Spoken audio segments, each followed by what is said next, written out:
here locally in the community. Make sure y'all go check out Kneecap Body by Jeremy Smokin. Oh, all right, everybody. It's Kneecap Biting with Smokin' Jeremy B. It is the Lions Man Cave chat tonight. I've got Eric, Sean, and Dom DeRubis with me. Hopefully a few more might be joining me. I've sent the link out to Mark Oram and Maniac Tim Becker. So if they're able to jump in, that'll be fantastic. That being said, I already got a couple comments coming in. John Kapler comes in and says, "Go Lions." And also, what's on deck in for the cave? Well, that being said, I want to touch base on this. The NFL lost another former, I can't say great, but I'll say good running back. He had a nice 10-year career, riddled with a few concussions towards the end of his career, and he passed away recently of heat stroke, is what the coroner has said. And that being said, it was because his air conditioning unit was bad, and when they found his body, it was 97 degrees in his home.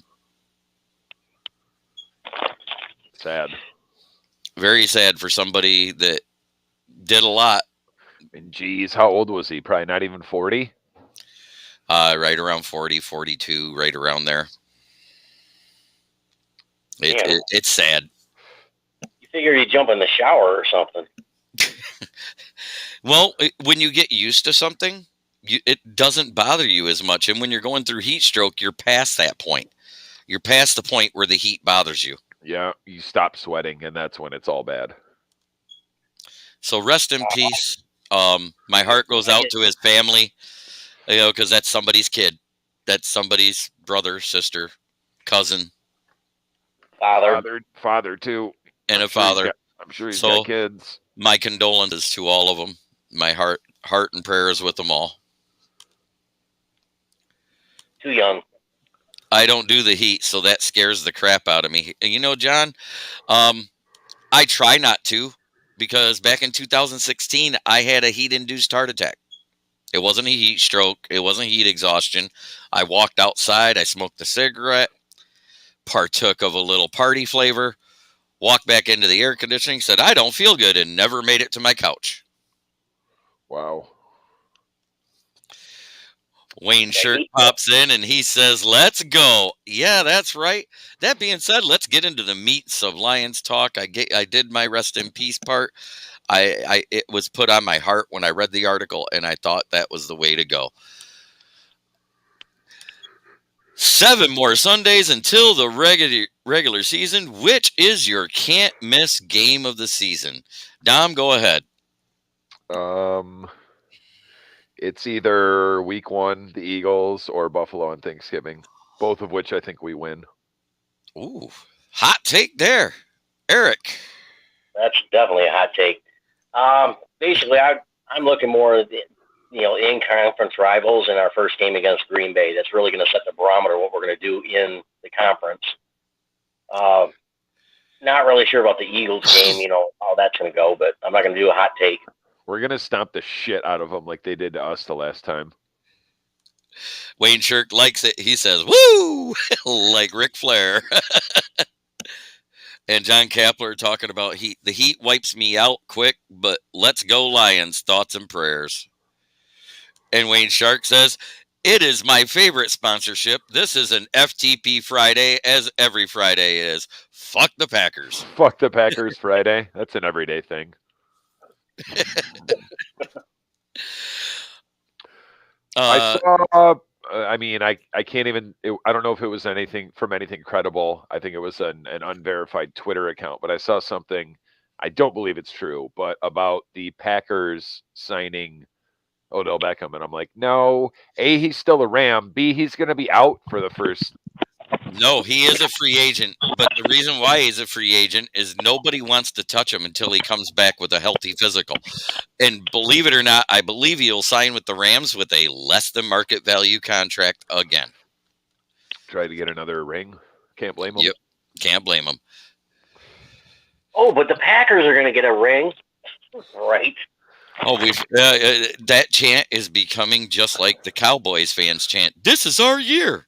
I think somebody somewhere does give you a ring for winning the division, but I don't think the NFL is handing out a ring or a trophy or anything for winning your division and then losing your first playoff game.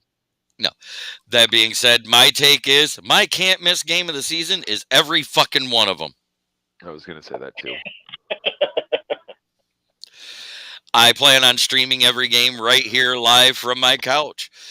And you guys are more than welcome to be guest commentators as I can't play any of their video or audio. Otherwise, I get copyright infringement, which, by the way, I put it in the disclaimer on my topics. I'm going to say it again. I do not own the rights to that music, and it is just my intro, which is uncopyrighted music, which I looked up already. Well, hey, just a quick one. Aaron Rodgers can't even give his girlfriend a ring. Do you think he's going to give his fans a ring? How do the girlfriends expect him to give a ring when he can't give the fans one? Exactly. Besides, I still think he's in the closet. He just needs to marry Clete Blakeman so he can never call a Packers game again. I was thinking Tony Romo, but hey. No, Tony Romo don't like him that much. Let's say John Kapler. Here's a great question for the defense with Romeo being out halfway through this year, recovering and still. Austin Bryant save his Lions career and show what he did at Clemson? I thought maybe. I'm going to get to that in a minute because I'll throw that in with my defense question later because I have a defensive question. So I will tackle it all at once. Yeah, that being said, I want to get to topic 2. Do the Lions have to win week 1 for this season to be successful? Absolutely not. Even though I think that we will, it's just 1 week. Like coming out and starting 0-2 or 0-3 or 1-3, 1-4, that could spell doom. But it's just 1 week. Like obviously, you want to come out and win in week 1, whether it's at home, on the road. Like I said, they crushed us before, so I'm sure this game will mean more to pretty much everyone in the building, but it's just 1 game. And realistically, I could see us easily not winning that game because Philadelphia is for sure a playoff team, and we are not yet. We're a possible playoff team. We are not a probable playoff team. And I'll get into that later as well with that defensive question because it all stems together overall. That being said, Eric, your opinion? No, definitely week 1 doesn't mean it because, Hutch is going to still be getting his footing in the NFL. It's going to be the first time full speed against an opponent. Whether or not Williams plays, pretty much, all the rookies are going to get their feet wet in this first game. And I think there's going to be a lot of, chemistry issues possibly too. But it's not the end all be all, It's basically, I think the fourth quarter will kind of show what we have going. John Kapler is going to make Eagles is going to be a good test for us. Let's see the Eagles rookie defensive tackle versus Sewell Monster versus Monster. I agree with that. And let's not forget, they got Jermaine Johnson as well. I mean, they kind of got a 2-headed monster on that D-line out of the draft as well. I mean, we got Hutch and Pascal, but with Williams, Pascal, James Mitchell, and there was one more, I think. Is it James Houston that's dealing with an injury still? Or I thought the Jets drafted Jermaine Johnson. Oh, that's right. It's Jets. I'm sorry. They drafted somebody on the D-line other than just Jordan Davis. I remember that. I'm just saying, we got monster after monster after monster on both teams, on both sides of the ball on defense. And they got a monster O-line, too. Their O-line got better with who they signed in the offseason. And they're saying that quite possibly could be the best O-line in the league with the Lions right in tow behind them. Right. I mean, and their running backs are pretty good. Jalen Hurts is not bad, and their receiving core got better. Jalen Hurts is not bad at running the ball. He's not great at throwing it. Right. I wish version of Lamar Jackson. All things being equal, I would rather have Hurts than Lamar Jackson, especially for what Lamar Jackson is going to cost in the less distant future. I want to go ahead and say, yeah, I don't see where they have to win. I just Well, we want them to win. I want them to win, but I don't think it's necessary for them to win because it's a long season. We have seen what it's like to see a 5-1 Lions team and then end up 7-9. We just need to walk out of that game healthy. We've also got, because I was thinking about and now looking at like week 2, 3, 4, like we should beat the Commanders. Even though it's on the road, we ought to be able to beat the Vikings. No, we are at home. Yeah, at home. Okay. Yeah, Vikings Commanders on the road. Home. Well, we should be able to win that game, and then we got the Seahawks. So even if we lose week 1, we could very easily be 3-1 heading to New England. At least 2-2. Worst 2-2. Yeah, and I'm fine with that. I said if they are 2-3 or 3-2 heading into the bye. Heading into the bye week, it's a successful start to the season for sure. Either way, I see us going 3-1, and we're also beating New England, by the way. Yes, in New England.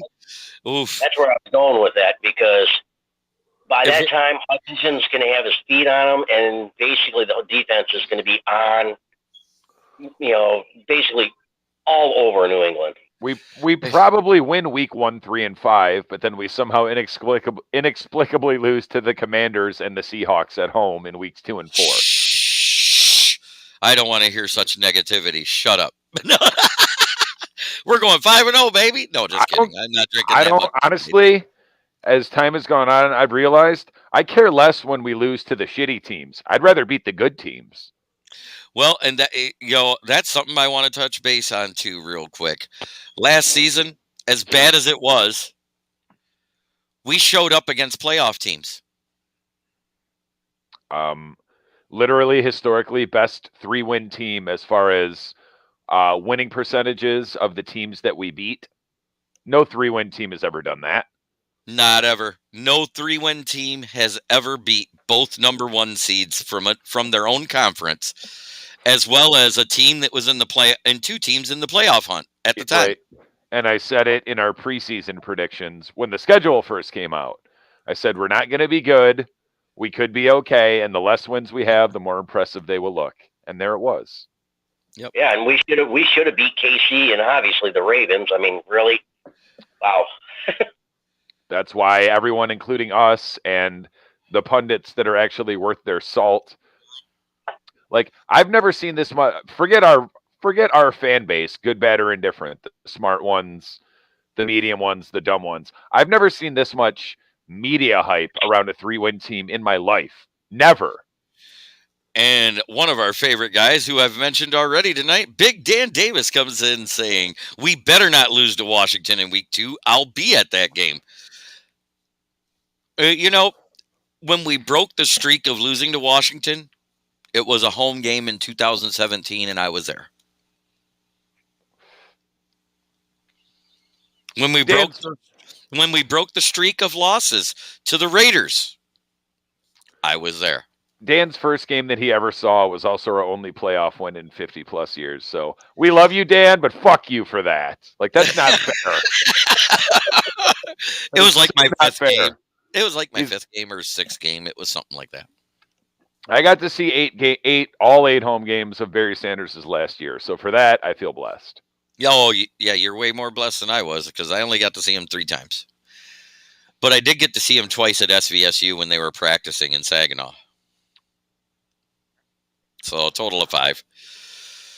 I know you got to see it. I know you got to see it a lot more with who your parents were and what you guys dealt with. Yep, met him multiple times. He is quiet. Man, is he quiet. You have to almost pull teeth to get him to say a word. He is a very humble man, which is good for somebody that was. I hung out with his dad one time at the Wheaton Rye by the airport and spent about $80 just on his part of the bar tab, trying to get him to say that his son was better than Jim Brown, and he wouldn't do it. There was 2 reasons I didn't want Nakobe Dean. Number 1, I thought he was overhyped. Number 2, he tore his pectoral at the pro day and elected not to get surgery, which means he might not even get to play this year. Number 3, he's smaller than my sister. He's the same size as Malcolm Rodriguez.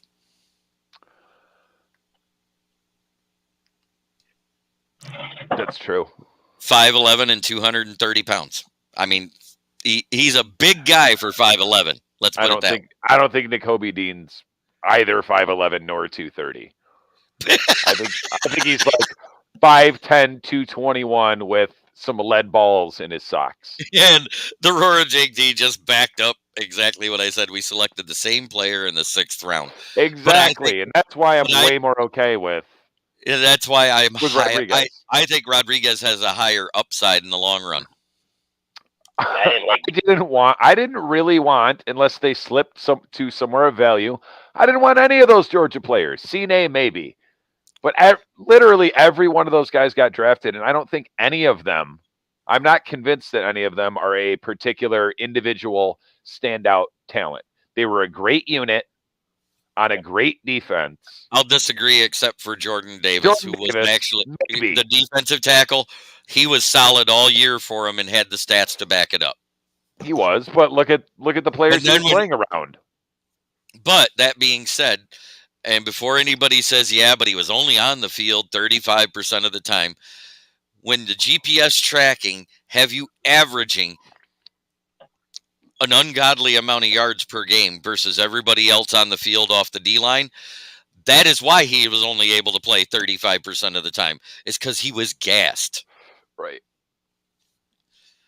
I'm talking average NFL defensive lineman run 500 yards a game. He was running 800.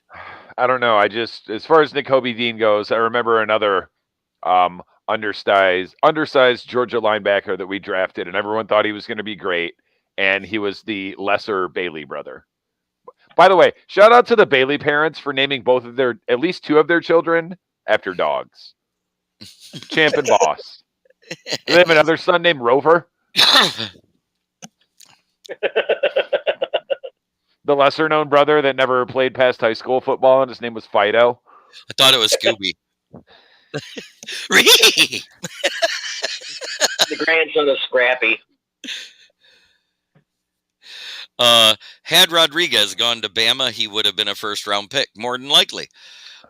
I don't like Bama players either. Davis, Big Dan comes in and says, speaking of Malcolm Rodriguez, I believe the guy is going to be special. Former state champ in wrestling, hasn't had a bad day of camp yet. He has a knack for knocking guys out of games from how hard he hits. Rodriguez will more than likely start on special teams and be a backup, but I know will be a starter about halfway through the season.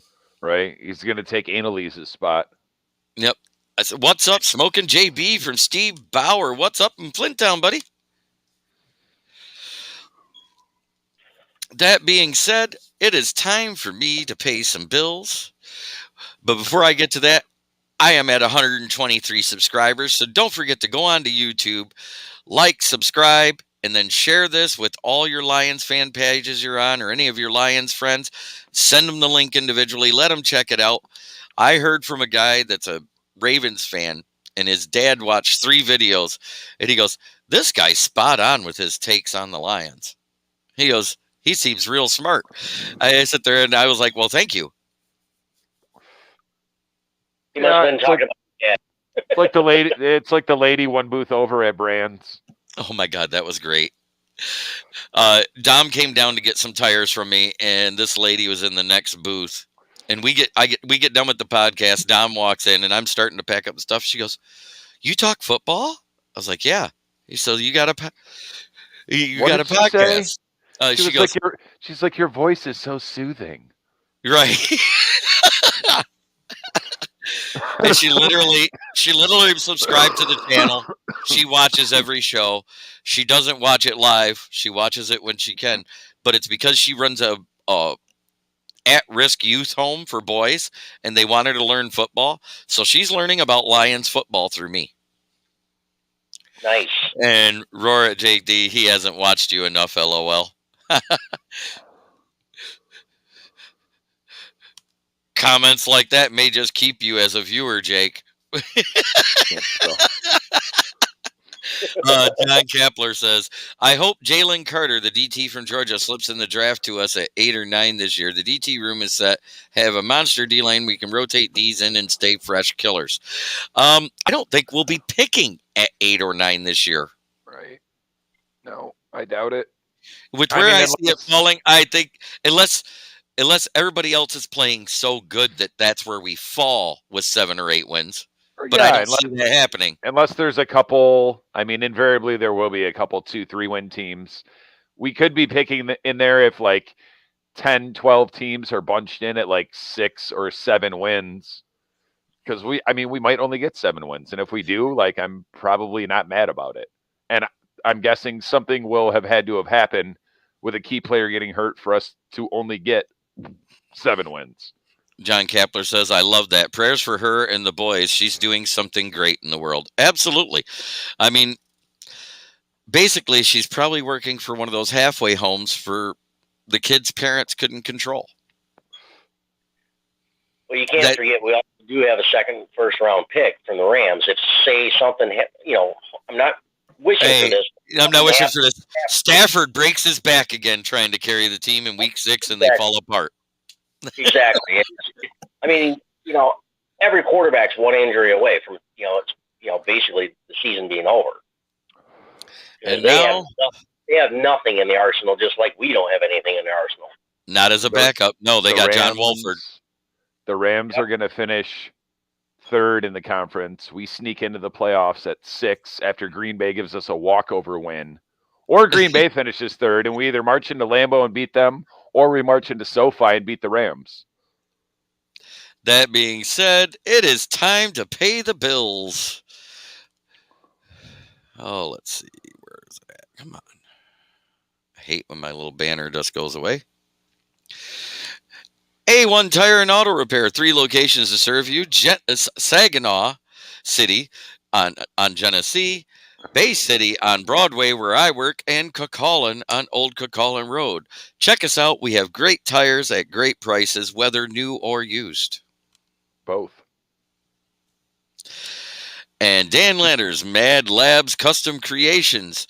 He does some amazing work with football helmets. Eric there has seen some of his work. Dom's seen some of the things that I've gotten and some of the things I might be receiving. So that being said, he does good work. If anybody wants to see some of the work, I have tons of photos in my archive, and he's sent me quite a few new ones. So just feel free to message me, and I'll send you what he does. It's awesome work. Yeah, cool. Super cool shit. If you have a signed mini helmet and it just is plain and you want to give it an uptick, like a drip paint job or something custom, you send it to him. Minimum price is $65 on up to $100 if he has to totally create something for you.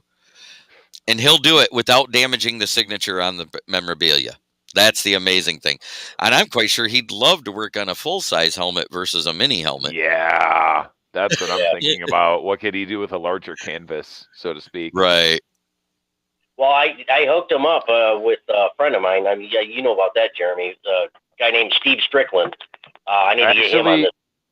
I actually just heard the other day the NFL finally officially authorized the alternate helmets, more than once every 4 years.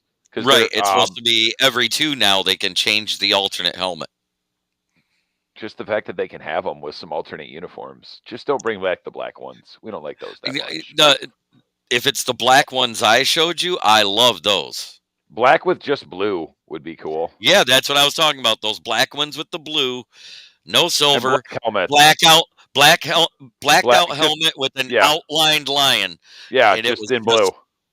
Just in blue. No silver whatsoever. The only silver you see is the stripe down the middle of the helmet. That's it. Like I was saying, my buddy Steve Strickland, he does the giant helmets, the motors, some motorized, some are benches, stuff like that. And Dan and him are talking now. They might be collaborating on doing some custom giant helmets. And Big Dan Davis agrees with me. The black with the blue would be awesome. Sorry, Dan Leonard. We don't give a fuck about the Giants. How's that Kenny Galladay thing going? Kenny who? One of my many retired. I do not currently own a current Lions player uniform. I have a Kenny Galladay, I have a Darius Slay, I have 4 or 5 Calvin Johnsons, a Matt Roy Stafford. Williams. I think right now the New York Giants have jerseys that say, "Wow, Kenny played golly a day." Can he play? No, it's can he play any day? Right. not one's ending in Y, especially the one that starts with Sun. Yeah. And John Kapler, he agrees with us that would be sick to see. It is one of the alternates that made it to the Final Four, so hopefully they pick it. I anything but the grays. I'm sick of the grays. They look like pajamas on the field. I like the gray ones with the gray pants. Really, the best. I like I mean, I like anything that matches. I like the blue with the blue pants, the white with the white pants. They could take lions off the sleeve of all of them because we know who we are. Thank God. And at the same time, she removed Ford from her hyphenated name. She also removed WCF from the sleeves of the she does jerseys. not want to be affiliated with anyone the last name Ford, and I'm here for that. Good. John Kapler says I have 2 Sewell jerseys, home blue and an alternatively legend black and gold number jersey. Now that's kind of cool. Those are cool. And the last Salute to Service ones are really cool. I'm glad they removed fire. I showed you before, Jeremy. They're like black and gold. Yeah. And maybe a little bit of silver. That was the Salute to Service, and the gold looked like it had like little shades of different gold in it to represent camo. Yeah, those are badass.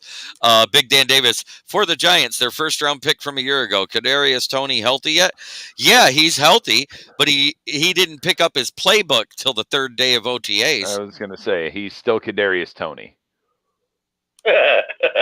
Can't miss me at Ford Field in that jersey. I stick out, so if you see me, say hi to a guy. Absolutely. If the Bengals didn't go all white, I'd say white out everything. Yeah. I like the all-white Bengals stuff with the alternate helmet with the white stripes instead of the orange. Bengals helmets have been my favorite, like, forever. The orange ones, they still are. Bengals and Chargers were mine as a kid as far as favorite uniforms. To the one person watching just on my profile, if you're commenting, for some reason, I got to contact StreamYard. It does not allow the comments to come to the show. So please switch to YouTube. Go ahead and click over on YouTube and make your comments there, because then I can be able to put your comments on air. I don't know why it does that. It doesn't matter what site I go to. If it's a group page, the comments come up. But if it's on my personal page, it doesn't come up. I just did it to help promote my show to gain viewership. Right. Yeah, sometimes it's kind of stupid the way they do it. Like, too many extras. He has a ton of talent, though. Absolutely. And Facebook user says, okay.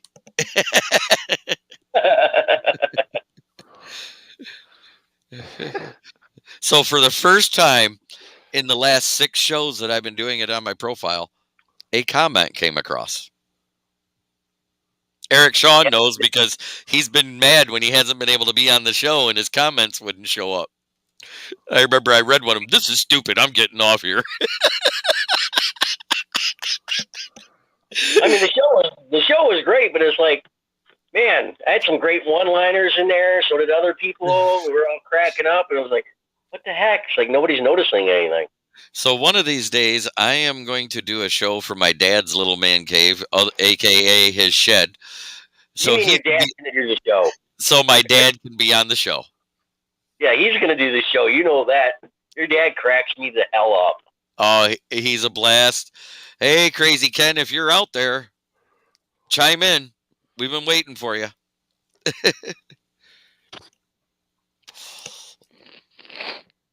That being said, go ahead. Heard the book's called Shit My Dad Says?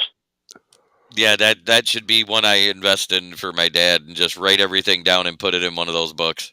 Oh, exactly. Your dad is like that guy, and so is my dad. It's like hilarious. So this one might piss off a few Lions fans. Corey Woods of Woodward Sports says Jamal Williams should be the running back 1 to start the season. Agree or disagree? I'm going to go ahead and agree. for the second year in a row. Last year in the preseason, I not only predicted but hoped for Jamal Williams, not DeAndre Swift, to lead the team in rushing because he's the better runner. God forbid, knock on wood, let's say between them they can average a healthy 13 games. I expect to see from them what we saw from Joik Bell and Reggie Bush, a.k.a. 500 yards rushing apiece, 500 receiving yards apiece, and between the two of them, I'm going to say 14 touchdowns total. Well, we had 13 touchdowns from him last year rushing. We had a total with the other three running backs that came in and out, 1,883 yards, I think it was. So that by far has been our best running back production since Barry was around. Yeah, I like them both because they both can do a lot of things. Obviously, Williams is the superior pass blocker, but like it's a good combo. And the guys, I mean, we saw what Craig Reynolds did when he got his opportunity. Even Igwebuike on a limited number of carries. Igwebuike was fine for like 2 games, and then he started getting hit, and we realized this guy can't hold on to the ball. Yeah, he had the fumbleitis.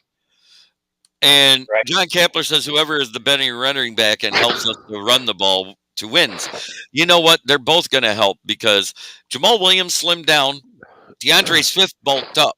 He looks the healthiest I've ever seen him, and he absolutely looks like he was working out with St. Brown's dad, the bodybuilder, not Swift's dad, the bodybuilder. Yeah, don't say anything bad ever in your life about Amon-Ra, because his dad will come and kick your fucking ass. I mean, he still looks big. Did you see him in that split jersey at the Green Bay game at the end of the season? He was huge. That dude is a fucking monster. And Steve Bauer says, what about Jefferson? I have not heard anything good or bad, but the fact he's only on a second-year rookie contract, he's not going anywhere. He might end up on the practice squad, though, because if Greg Bell and Netflix is doing as good as everybody's saying, he's going to be 5th on the depth chart. Yeah. We like depth, though. Oh, we love it. We love the fact we got depth. You know what I like? Choices. And I definitely see Jamal as the RB1 and Swift as the RB2. I actually Swift in most passing plays because he's a better pass catcher. He's a better route runner.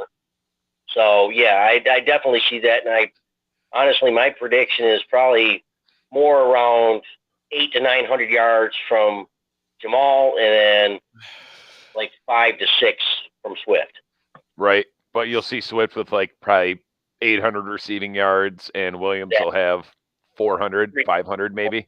I think closer to 350 for Williams because he does better in pass protection than catching out of the backfield.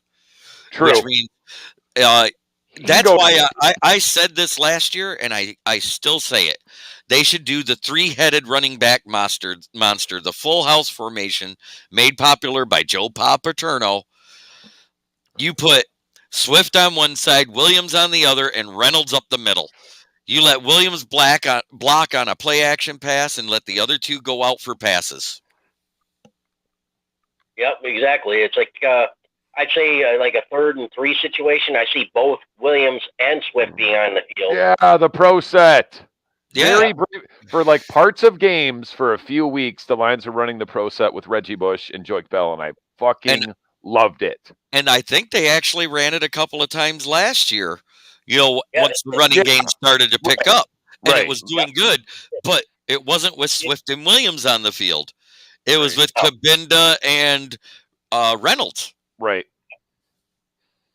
Yep. Right. I remember that, and I see that happening again. That being said, I'm going to interject a new topic because I said it in opinion pieces, and we've all read it. The 2018 Rams versus the 2022 Lions. If you actually look on paper, the only thing missing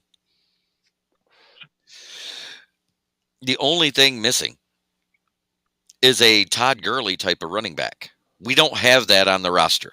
There is no bell cow back on this roster. There is great pieces that work together in a 1-2 combo. Bell cows don't last. So, but wide receiver wise, they had Brandon Cooks, who's a speedy receiver, not tall, not short. Jamal Williams. They had Josh Reynolds, who was a little taller and speedier because he was younger with fresher legs then, a la DK Shark. Plus, we have Reynolds on the roster. You throw in Amon-Ra and Cephas. Hawkinson. And then you got Hawkinson and the O-line, Swift or Swaggy, either one. They built this roster to model after that 2018 season. They pulled in some of the best plays from that season and incorporated it to our game plan. Is there any reason why we should see Goff fail? No. Other than himself? No. If he gets in his own head, yes. But no, he's got the pieces around him now. I mean, do I see, him being at the Pro Bowl or anything? No. But he should be highly efficient, have a nice QBR. He'll be in the pocket eating a sandwich, surveying his 4th and 5th options. That he made on a panini maker. In a lawn chair with a drink and an umbrella. Once Goff got in his groove and realized he actually had an offensive line in front of him, the last 6 games, Goff looked like he did during the Super Bowl year.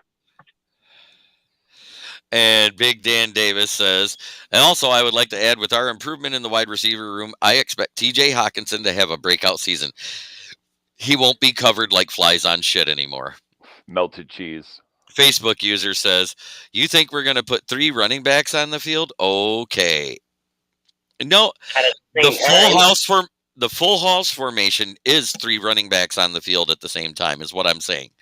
You could do that in a 3rd and short situation only, and it would work because nobody does it anymore. They don't know how to game plan against it. Who's the guy the ball's going to? Yeah, I don't see that happening very often. No, so but I think it would be a good third. No, I said the full house formation. That is the full house formation. Talking about the Facebook users comment. Assuming that O-line stays healthy, I can't wait to look until after the season and see that we faced like the 5th least 3rd and shorts in the NFL. Because we're going to get first downs. And one guy says Goff can't throw over 20 yards, and I pulled up his next-gen stats to prove him wrong. It's not true at all. He did it last year. He doesn't even have an average arm. He has a good arm. Of course, he doesn't have a Matt Stafford arm, but Matt Stafford has one of the 5 to 7 best arms I've ever seen.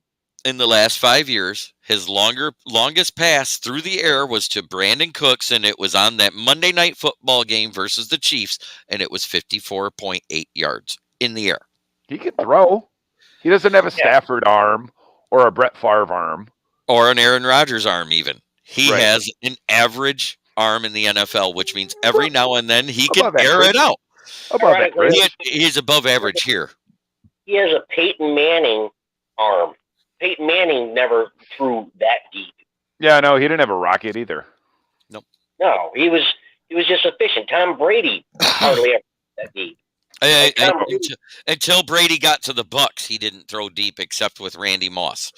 Yeah, but once he got to the Bucs, he was one of the top deep passers. I was going to say, how are you going to throw deep when you don't have a deep threat? Right. Yeah. But even then, he wasn't throwing like 65 yards. He was throwing 40 yards, and they're getting yaks. Yeah, and every quarterback can throw the ball 50 yards, 40 yards. Every one of them can throw it 50. 40 for sure. It's just, do you have the weapons on offense, and do you have the O-line to have the time for the play to develop? Here, Dan must be about 5 beers deep. And the Roar Jig D says that's a bunch of bullshit. He has a nice arm. Exit. Yeah, it's good. It won't happen, but I want to see the power I formation back. Put Williams and Swift, or maybe through Cabinda, pound the rock harder than Travis Barker pounded that Kardashian on their honeymoon. I mean, my biggest knock on Stack was he had a rocket arm. He had no touch. I mean, you ever have a Stafford arm, to answer your question, Jake D? Have you about ever seen Megatron's hands? 4 other guys. I say 3. Jay Cutler had a goddamn good arm. Yeah, but he's not in the league, so that don't count.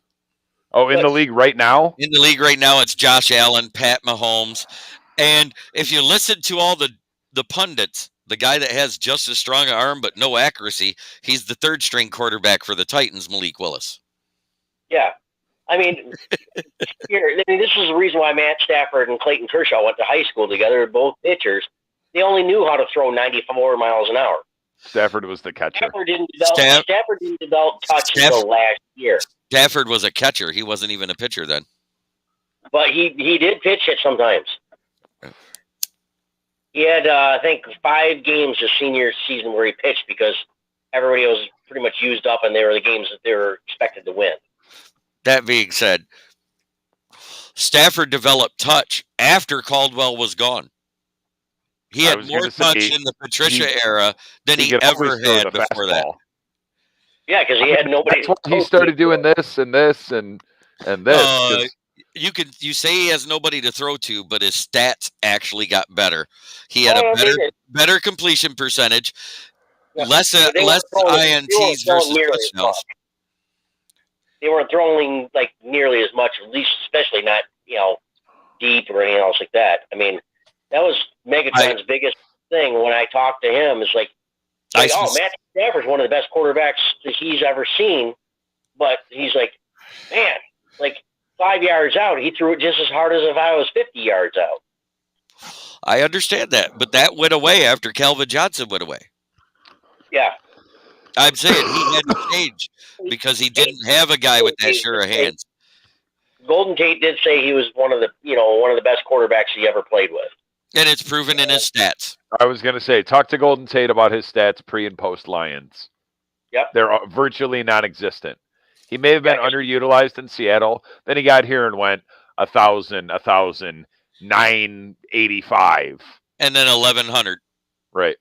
That was one of Eric Ebron's biggest complaints when he was with the Lions. It's like Stafford just threw it just like a bullet.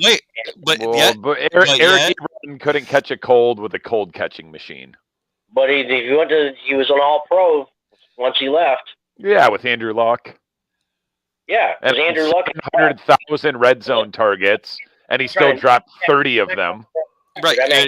He had 39 red zone targets, 13 touchdowns, and over half of the rest of them were drops. I was going to say. And Andrew Luck did not throw the ball as hard as Matthew Stafford. Right. So Eric Ebron can shut the hell up. Eric Ebron left Facebook because of me, I think. Because he showed Jeremy's heard this story before. He put a picture up of his newborn son, and I was like, wow, Eric, I hope you do a better job holding on to your son than you do a football. Oh, damn. And he was gone. I mean, I may have been one of the first people to say it because I just happened to see it, and he had posted it, and it said like 2 minutes. And I'm like, oh, okay, I got something for you, Eric. It's too bad he doesn't have a sense of humor like Shaq, because Shaquille O'Neal actually had a contest. Hey, guys, it was like, name my boat for me. He bought a new yacht. And somebody said, name it free throw, because you won't sink that. And he did. He named his boat free throw. I saw him at a club on South Beach sitting in a love seat that looked like how, normal guys like us sit in a Barca lounger. And he had some silk suit on and some gaiters, and each foot was one gaiter apiece. And I looked, and then I looked again, and I was like, you're just big for no reason, huh? He just laughed. The biggest guy I ever met, and he actually would have towered over Shaq, was a guy in the Army. They called him Sasquatch. He was so big. He was 7'11".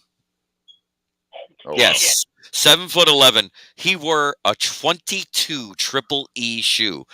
His combat boots, he had to wait 4 weeks to get them, and they literally had a piece of a tire made into a sole. It said Goodyear across the bottom of the sole of his combat boot.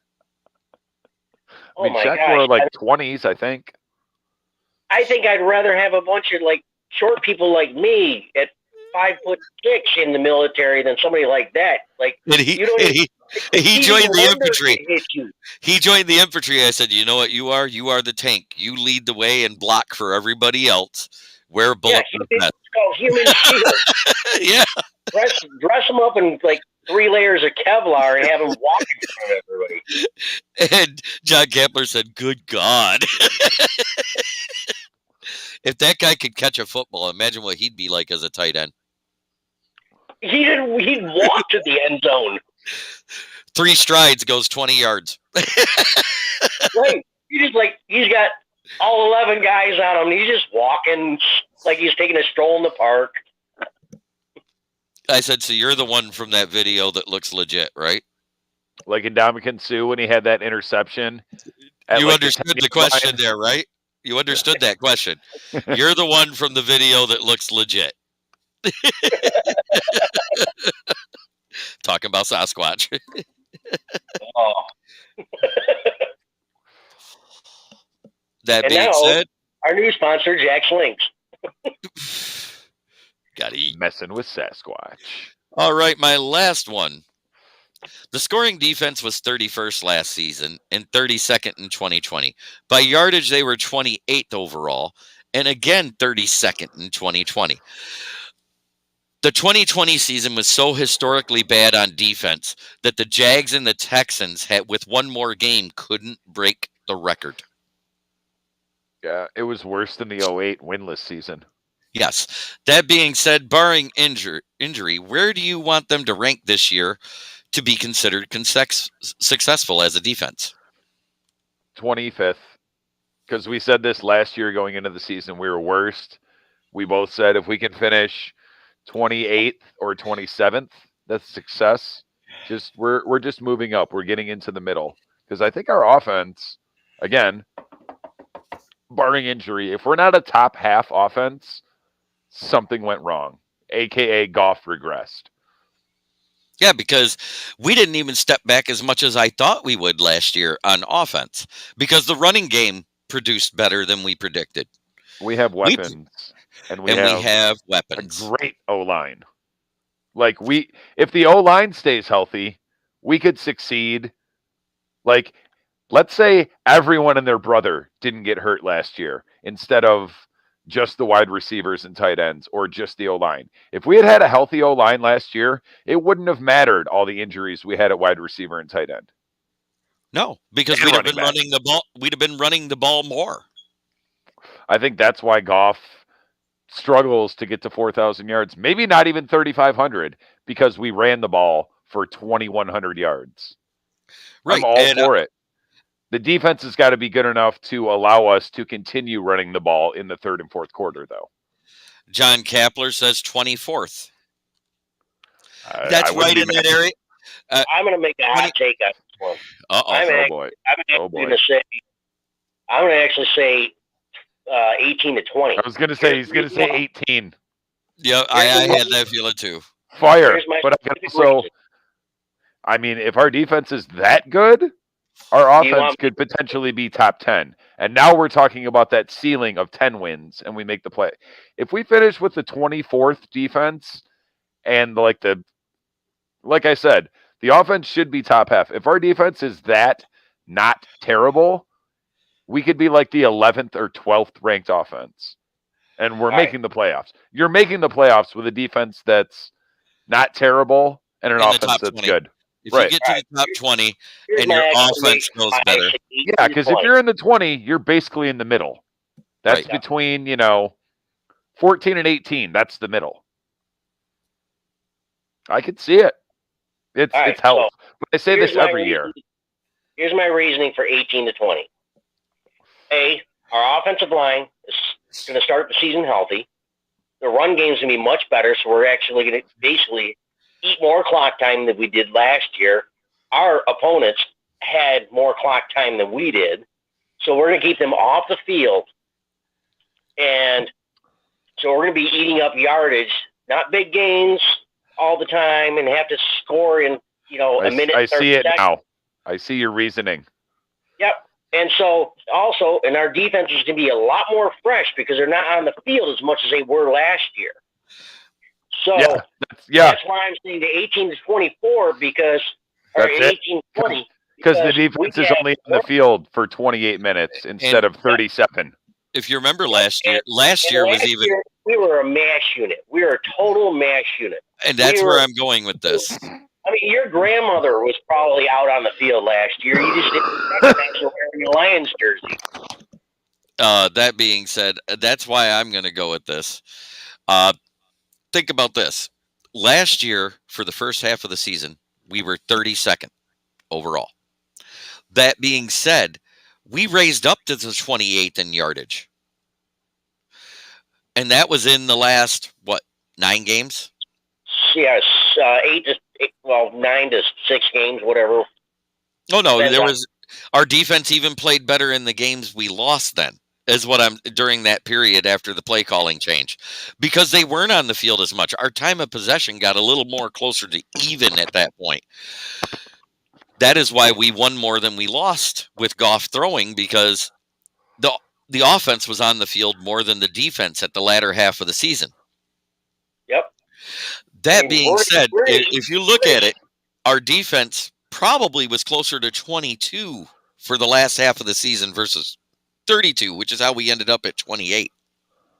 Yeah, if I recall correctly, I think last season, I think the clock time was like close to 40 to 20. Well, that's good. And I think it's actually going to be like basically 50-50, if not better, because we're going to be eating up clock.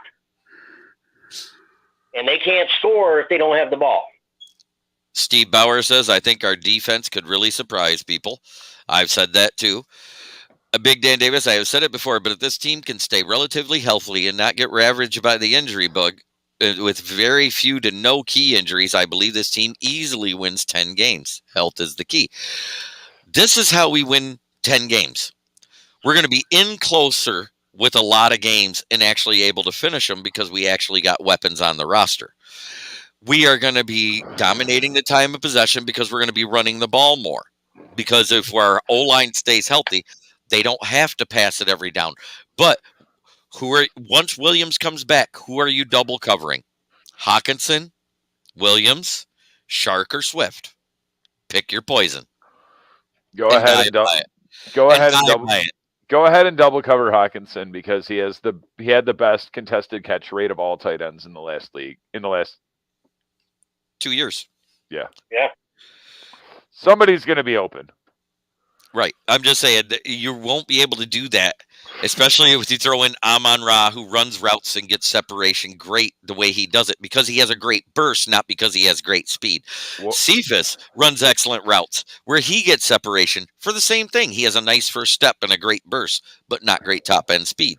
You got Williams, who knows what he's going to run because he couldn't run at the combine, but prior to his injury was clocked in the 4.2s. I was just about to say, what I like is the idea of like the second or third week after Williams gets back. So like 10, 11, 12, and our O-line is still healthy. And either Swift or Williams just ran the ball for 7 yards on first down. So now it's 2nd and 3 and we go play action and we go deep to Williams. And guess who's the best play action quarterback in the NFL currently? For 5 years, Jared Goff. It's Goff. That isn't homerism. That's stating facts. That's facts. That's exactly why I said 18 till the wheels fall off. However, let me ask you guys, are you going to be, we would have to at least make the playoffs and lose a close game, let alone, if we make the playoffs and win one, give Goff the bag. But do you give it to him if we make the playoffs and then he shits the bed? I say no. If it's because they lost because of like that game in the Super Bowl where the whole team played like shit, I'm talking about Ndamukong Suh had more tackles than Aaron Donald. Right. In that Super Bowl. Todd Gurley had 12 carries for like 27 yards. If he's healthy, they win that game. I don't give a fuck what anyone says. Gurley was on the sideline handing out Gatorade.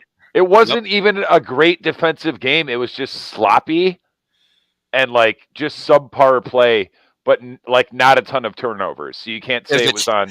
If it's that type of loss, you talk to Goff and say, hey, you got us there. That's Cut us great. a deal, bro. But I'm not giving you the bag. But let's say we restructure you so you're not making 31 and 33 million the next couple of years, but you're here for a while. Right. Like you get 20 and 25 and then you get 40. But guess what? You better get us a playoff win in these next couple of years because you almost did this year. And you do that last year with the big number as a voidable year.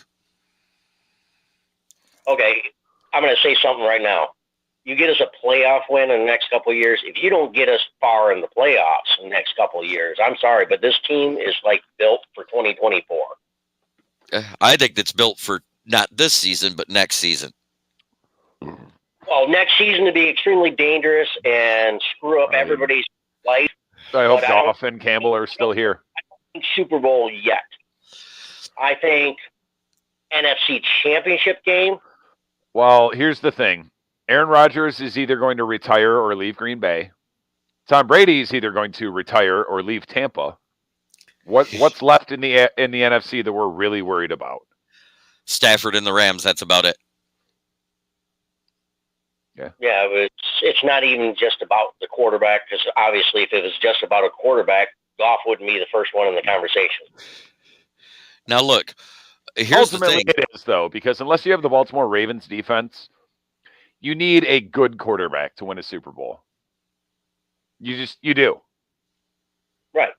Well, you need a good quarterback to help you get there. You might not necessarily need one in the Super Bowl because Ben Roethlisberger is a good quarterback. Good to great at times.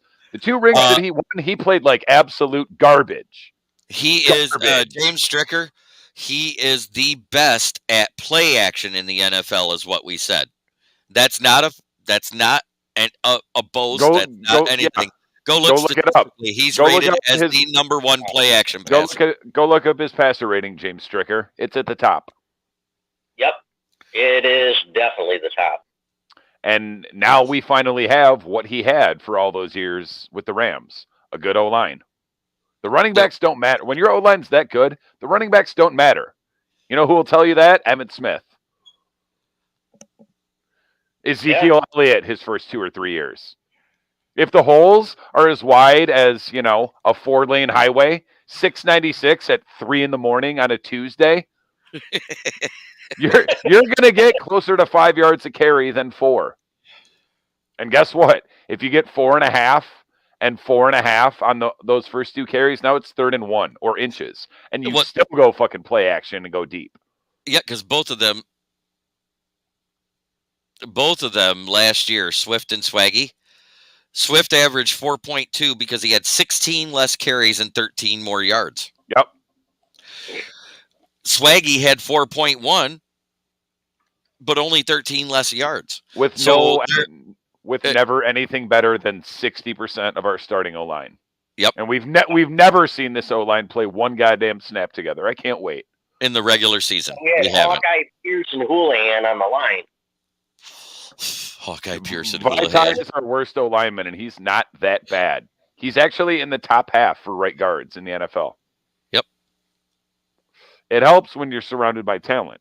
Yeah. I mean, Rags is healthy. He'll be back at camp. Okuda more than likely is playing at camp for a change. He's not on the PUP list now. On the PUP list, though, is mostly rookies. Right. Derek Neese, the tight end we've signed. James Mitchell, the other tight end that we got out of the draft. There was one other tight end that's hurt. Oh, that Griffin. Put it to you this way. And for things like for skill positions, I don't regard the Pro Bowl too highly, but the fans thought enough of Jonah Jackson on a 3-win team. Enough people thought enough to vote for him to make the Pro Bowl, and that's without his starting center. And I'm sorry, not sorry. Frank Ragnow is not even widely, universally regarded as not a top 5, a top 3 center in the NFL. He was snubbed this year because he didn't play last year, but when he plays, yes, he's a top 3 center. Decker is damn good. when he has some talent around him. He's top 15. Yeah, for sure. Penei Sewell, I don't care about those other rookie O-linemen. Penei Sewell arguably had the best season of any rookie O-lineman last year. There was one other guy, I forget who it was. Rashad Slater. Yes. Yeah. Well, the other guy that like would have right been be okay with us taking, we just never thought Sewell would slip there. And then he did. I was like, oh. I told you it was happening. That first 7 picks, I have never been that right on the first 7 picks in a draft ever. First 7, shit, you got like 25 out of 26 or something. No, I missed the 2 corners right after the top 7. Remember? Too bad you couldn't be at lottery numbers. So you missed maybe 2 or 3 in the whole first round, and then you got like half of the second round right. I'm pretty sure you were at like... I was 75% in the first round for names and 85% right by position. Yeah, and you were like 40 out of 45 correct picks to teams halfway through the second round. And I was like, I don't even need to watch the draft. I could just be like, Jeremy, who are we taking? Jerry and I were responding back and forth to each other on that. It's like, what do you think? I was asking him, and I'm usually pretty good too on picks. I'm like, screw it, I just let him do my work. I just look. I don't only look at where they're at on the draft board. I look at scheme fits. Yeah, position needs and scheme fit. Yep, right. Because the good teams draft for scheme fit. I was going to say, regardless of position need. Yeah, we draft like good GM should, or predict the draft. And like, oh, what do they need? And of course, you know, the 3 that always throw me off: the Bears, the Raiders, and the Broncos. And who was the other one that took somebody different? Panthers. Yeah, the first year, they threw me off bad. But when the Bears traded up, I wasn't wrong. I said, watch, it's Fields. Remember, I told you that right away. I said, watch, it's Fields. The Panthers have the number 1 and the number 3 pick, both quarterbacks from that draft, and still don't have a quarterback. That would be funny. That being said, I think Baker Mayfield has 2 more wins than I thought with Darnold. That was the last of the discussion topics, wasn't it? Because I want to bring I love that the Panthers play the Browns week 1, though. Yes. Well, I want to hear your guys' opinion on this because I about died laughing. So I was listening to 97.1 The Ticket, and so Rico and Rieger and the guys are sitting there talking about, I go, oh, well, next year, because Lamar Jackson, the Ravens basically already said that they're not going to re-sign him, so we should give away our 2 first-round picks to get Lamar Jackson. And I was like, why? Like, and they're like, oh, because it'll make us relevant. That was literally because he won an MVP. That's the thing with a lot of impatient Lions fans. They always want the shiny thing, bright and shiny. Right. But you can't. I would have been cool with Jalen. Sorry. That was a good hit. Jalen Hurts. It was just the it's not even anything fun. It's a vape. I called for it. I wanted Jalen Hurts in the 2nd or 3rd round, but that was provided that we hired Lincoln Riley. But we're still not to the point now. I mean, Dan Campbell was a little bit outside of the box, but we weren't going to hire a college coach. But I would have taken Lincoln Riley and Jalen Hurts or Baker Mayfield. And he says, I Googled it for 2021. That's not what he said.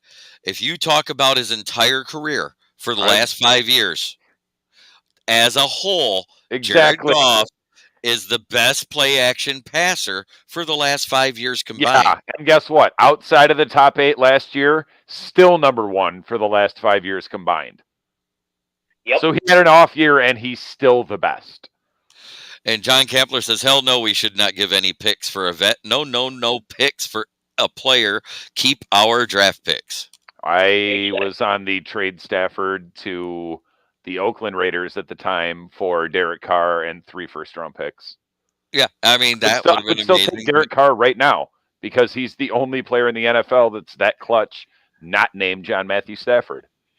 And there was a Monday night game either this past year or 2 years ago, and it was the 4th quarter, and they were down. They put the stat up, and they said Derek Carr is the most clutch quarterback in the NFL besides Matt Stafford. And what did he do? March them down the field, touchdown, ball game, Raiders. And now he's got Devontae Adams. Wasn't that against the Chiefs in that game? Yes. Yes. Yeah, it was like week 1. Yeah. Yeah. Beat the Chiefs, the vaunted Chiefs. Now we get to see how good Patrick Mahomes actually is. He's a phenomenal talent, but me personally, I would take Josh Allen. His arm is just as good, if not better.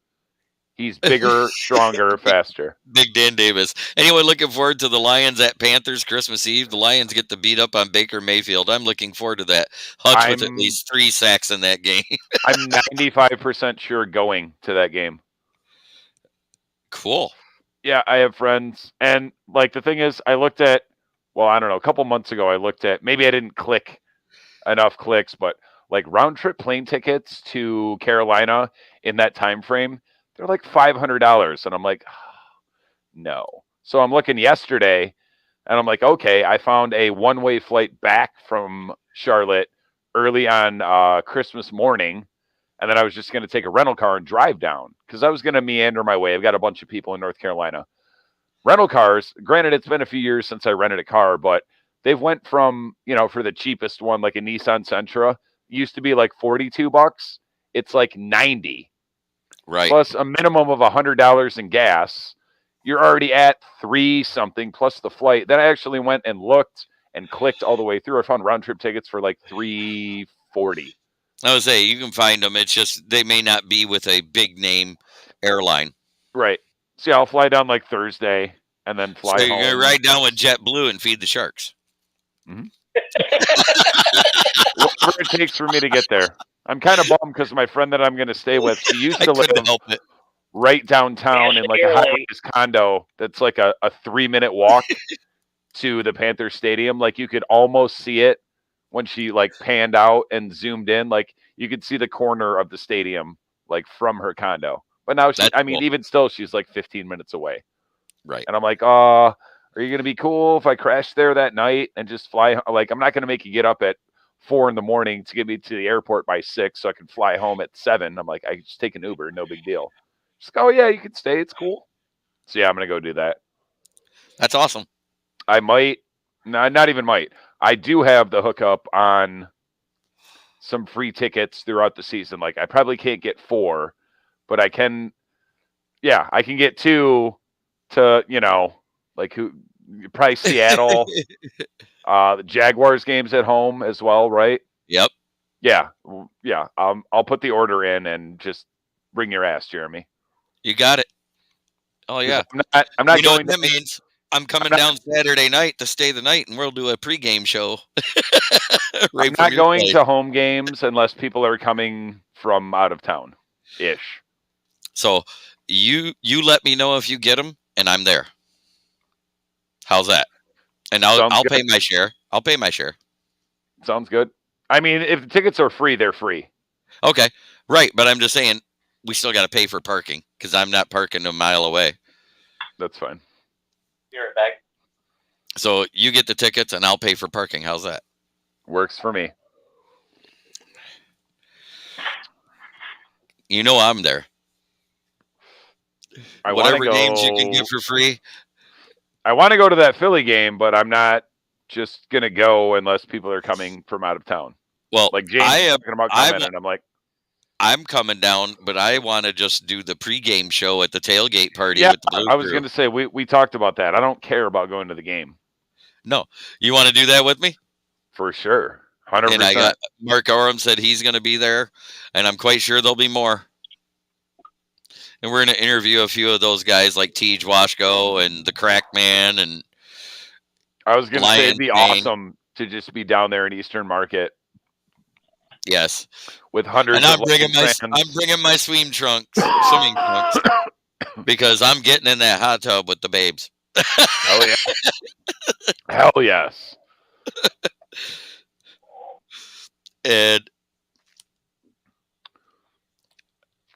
how about that? Jets QB Zach Wilson throwing bombs and banging moms, laughing my ass off. That's freaking awesome. Yes, sir. Sam Darnold 2.0. I think his ceiling's I think a little he's going to be a little better. Yeah. I never saw the hype on Sam Darnold. Neither did well, you know what gave him a lot of hype was Patricia's defense in week 1 of that year for his rookie season. Hey, guess what? Zach Wilson may be only the second QB in Jets history to score with somebody over 40, and I'm not talking about on the field. Vinny Testaverde, it just took him till he was almost 40 to realize, like, oh, hey, I could be a legitimate NFL quarterback. Yeah, and I don't know where it came from. When he left the Jets, and all of a sudden he started looking like a good quarterback, I was like, where'd this guy come from? Testaverde, he was never good before nor after the Jets. No, he had a couple of good games. Didn't he play for Dallas for a minute? The Ravens. And the Ravens. Yeah, he played for the Ravens. Well, Zach Wilson sounds like he should be playing for the Cougars, not anybody else. Well, he did come. He is playing for the Cougars. Yeah. And he's playing the Cougars. He did it all for the Nookie. Playing with the Cougars, maybe not for them. Right. Well, give him another 15 years, he'd be playing with the Sabretooths. Oh, that was funny. I saw a Twitter post and somebody put in that Zach Wilson said, "So is your mom going to be there?" to the player. Yes, I saw that same post. Oh, that was classic. The whole backstory to that is hilarious. Like, good for you, Zach Wilson. Yeah, it is. Like Stifler's mom. Might as well get your name in the news for something other than what you did on the field for the Jets. He actually, Zach Wilson's going to star in American Pie 4. If you actually look at it, Zach Wilson improved throughout the season because the last 5 games he only threw 1 pick. When healthy, even prior to the draft, like I was kind of starting to like that Jets roster, and they had a good draft. Yeah, and the Dolphins are the Dolphins. I'm not impressed with the Patriots. Shout out to the Patriots for getting anything beyond a bag of chips for N'Keal Harry. Well, that's brilliant what they traded him for with the 5th round pick. But Mac Jones is Mac Jones. Tua is Tua. No one but Buffalo is winning that division until Josh Allen dies on the field. And the only reason Chicago made that trade is because Bryson Pringle and David Moore are both going to be going to either jail or missing a year due to suspension. Oh, yeah, well, you can't know about that. You weren't impressed with Darnell Mooney. He's the greatest receiver in the NFL, if you ask Bears fans. Oh, I know. He's good. Patriots because Hoodie. He's good. I would take him, but we have our third, given that number of targets, our third best receiver on our team is better than Darnell Mooney. Right. Like, he's good for them. Enjoy that. In general, as a team, because Hoodie, for some reason, can take shit and turn it into lemonade. Wilson's overhyped draft QB who was on fire at the end of his college career. Yep, that's true. Big Dan Davis says, rest in peace, Bustin Fields.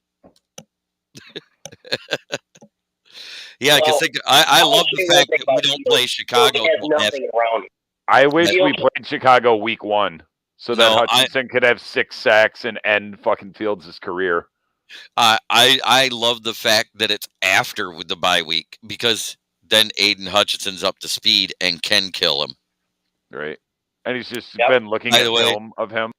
Dan Leonard wants to get a Justin Fields helmet and take it to the Hutch signing there in Pennsylvania and have him sign it with "Coming for you, bitch." Yeah. Signed by your father, Steve Hutchinson. Hutchinson. They need to put Steve Hutchinson is the lineman that we should have drafted, but instead we drafted. Backus. Well, we took Backus after Hutchinson. We're like, we'll just take his roommate.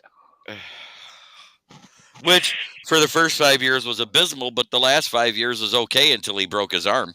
Yeah, and then he ruined fucking Riley Rife. Because he hung around for one more year.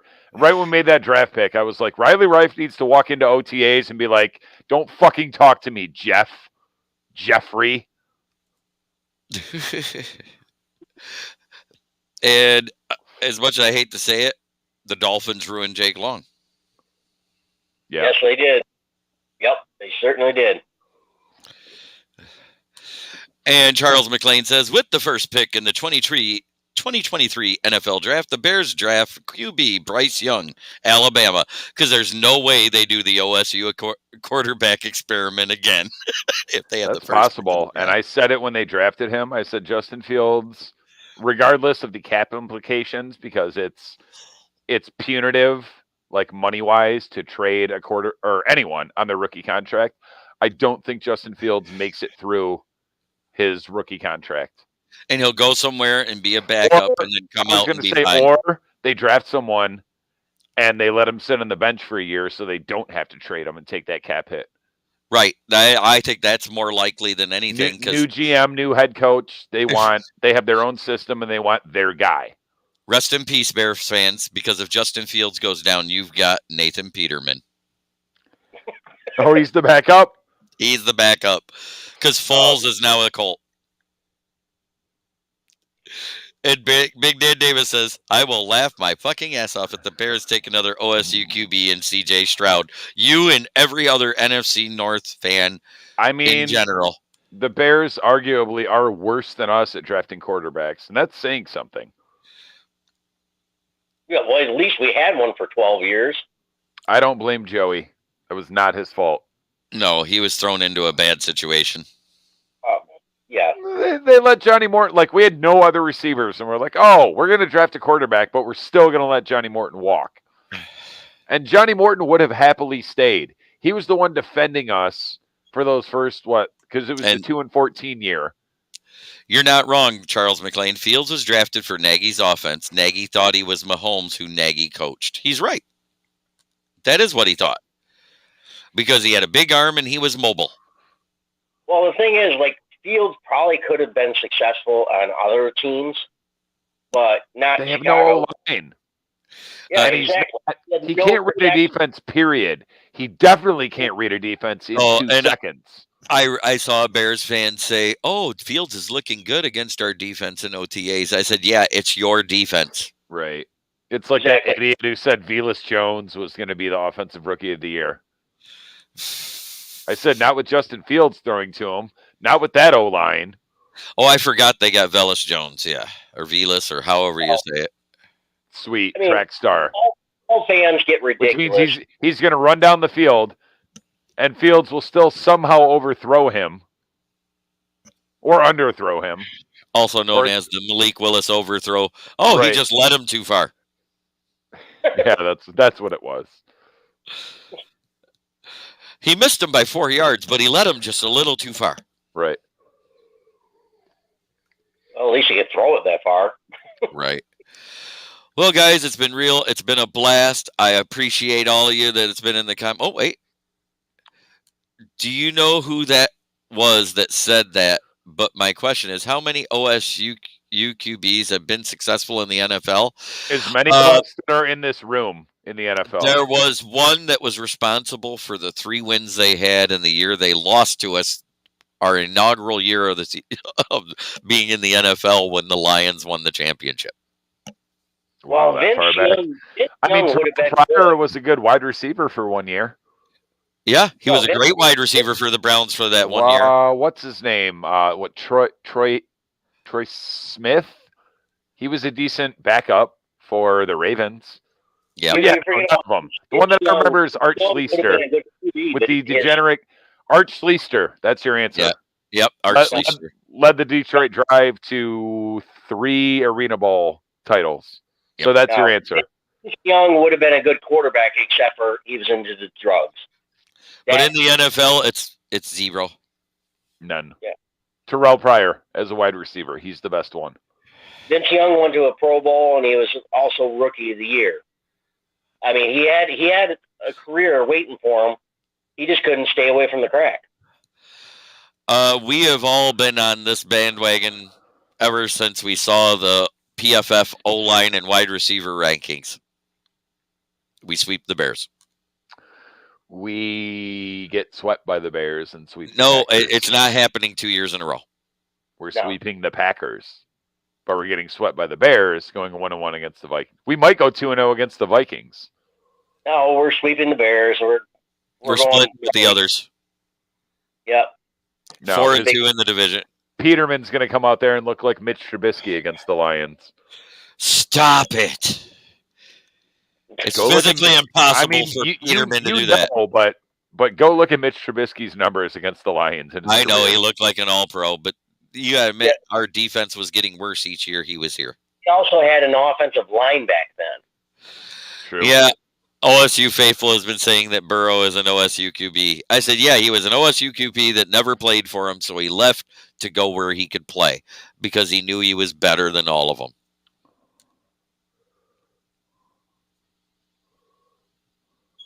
Yeah, agreed. Because who has a national championship ring? Burrows and Boston Fields, and the rest of them, none.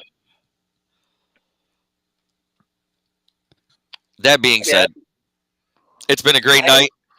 Thanks for watching. Thanks for tuning in. Don't forget to subscribe, like, and share on YouTube. I want to see this plastered everywhere because it's fun. Thank you, Detroit Dom, for joining us. And thank you, Eric, for joining me. This has been Kneecap Biting with Smokin' Jeremy B, and we are out.